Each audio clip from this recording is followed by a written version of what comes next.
Henry's Fork itself is a pristine watershed. You can go to a lot of places in the country and in the world for that matter and not see a river and a watershed that is still such a fine example of what the watersheds, the waterways used to be in the United States. The Henry's Fork Foundation's mission is really about the Henry's Fork watershed and its wild trout.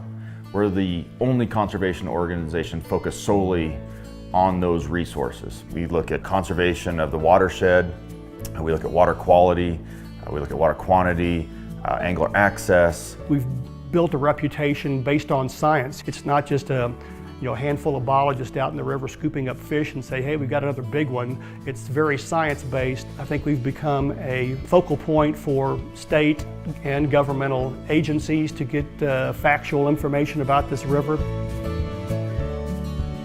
This building, it's a 14,000 square foot building that was a late 40s, 1950s era community hospital. It was falling apart, became a community eyesore instead of something for the community to be proud of. Finally, our staff here had the foresight to see that this was a good opportunity for us to take over a building to meet our real estate needs, but also take a community eyesore and turn it into something we hope would be a source of pride for the community.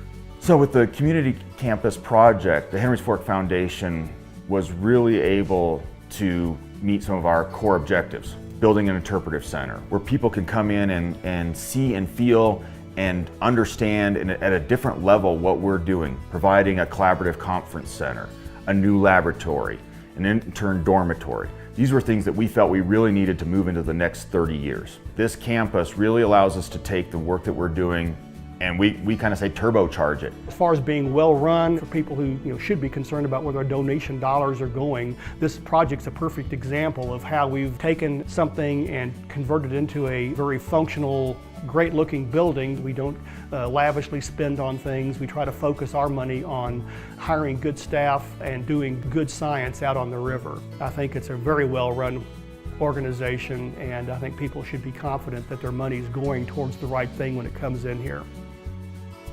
The work we accomplish on the Henry's Fork serves as a template for organizations across the West.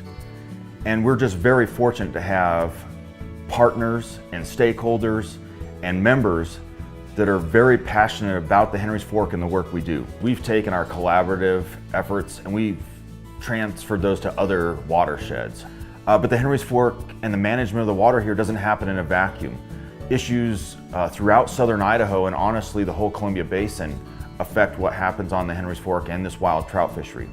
So our work really can be moved and utilized, across the entire Northwest.